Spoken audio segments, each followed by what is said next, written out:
Yes, well, I'm on day 20 of our hunger strike, and it feels quite different to the beginning, but still basically okay, you know, still functioning obviously and thinking and talking and moving. But the first few days were difficult because of the hunger pangs and the real desire to eat. And then they go away, and then there's a period of grace, and then after that, this kind of mental obsession with food sets in, and it's not really hunger, but it's demand. The mind and body demand that you think about food, and like the organism wants to get you thinking about food and working towards food. But physically and mentally, I certainly feel a bit nauseous quite a lot of the time, dizzy and lacking in energy. And it's getting tougher. It's nowhere near as easy as the first bit. Up until day 12 it was not too bad, but getting tougher. I know there are risks attendant with this. We face possible organ damage, brain damage included, maybe even death. And I'm not a young man, so it's possibly a bit more dangerous for myself. People sometimes ask, where does the strength for courage come from? And I don't know that it's courage so much as determination to have a very strong say about climate change while there's still time to fix it, and an utter conviction that we have to deal effectively with climate change right now, or we face a very, very bleak future. And I think it's just totally outrageous for the current generations to insist on maintaining their lifestyle at the expense of their very own children and grandchildren. I mean, we got the earth in good condition, and we've polluted it and put the atmosphere at peril, and it's just unthinkable that we could hand on a world to the next generations that makes war almost inevitable and mess everywhere. It's just unthinkable. So I want to right that injustice and have a strong say in a non-violent way myself about climate change. And I think it's conviction about the rightness of it rather than courage. Do you have much hope for the future?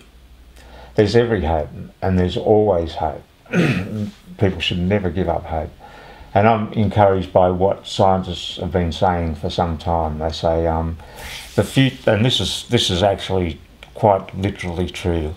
The future, it's not a question about whether the future is going to be good or bad. It's going to be bad in terms of worse than today. We've let it get to that stage. But they say it's a question of how bad are we going to let it become. And we could let it become catastrophically bad, where we face mass extinction and war and total chaos and mess, or we can retrieve the situation by acting in a timely way to get off the carbon, and that's the most important thing we can do at the moment. Big oil and big coal. Coal and oil, in the quantities we use them, are toxic substances. We have to stop using them, and we have to go on to renewables, and we have to develop ways of pulling carbon out of the atmosphere and adopt an entirely different philosophy of life and an entirely different way of living. And that doesn't mean living in poverty or doing without most of the great technological advances we've got. It just means adopting a lifestyle with more respect for the earth and more respect for the system that sustains us, and a greater understanding of it, and having a sense of an energy budget and living within it. Don't spend the next generation's energy budget, which is what we've been doing. As regards people in the developing world, I feel dreadfully ashamed of what we've done. We've had a binge on energy and consumption, and many of those people in the third world are wearing the consequences of it, and we're being mean-spirited towards them and denying any responsibility for it. And I give my personal and heartfelt sorry to them, and especially to the Aboriginal people. You know, that's been a continuing injustice for the last 200 years and has not stopped. They are beautiful, gentle people, and they are living in a wonderful land in a sustainable way for 60,000 years, and we've been here 200 years and made a total mess of it. And I think it's disgraceful, and I'm ashamed of it, and I'm very sorry. And I say by this hunger strike that to the hungry people of the world, I know exactly how it feels to go without food, and I'm there with you in body and spirit. The messages I had to send from Climate Justice Fast are that to people who are wavering in the middle, and there's an awful lot of them because of misinformation in the media, I hope that they get the message that, hey, look, there's all these people all around the world who think it's so serious they're going without food for a substantial length of time. Maybe they're right, maybe they know something. Maybe I should look at it as a waiver. I should look more deeply into the subject and become better informed.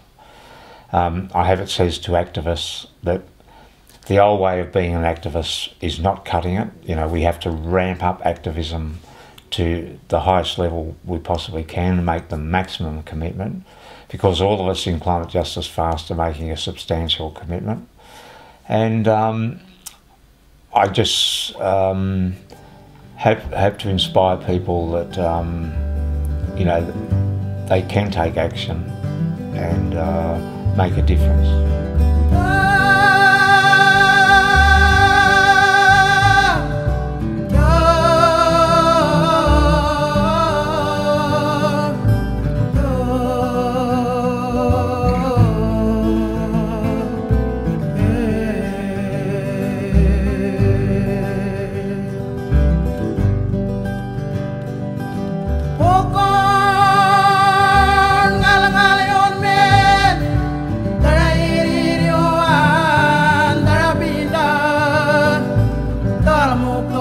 Kay ko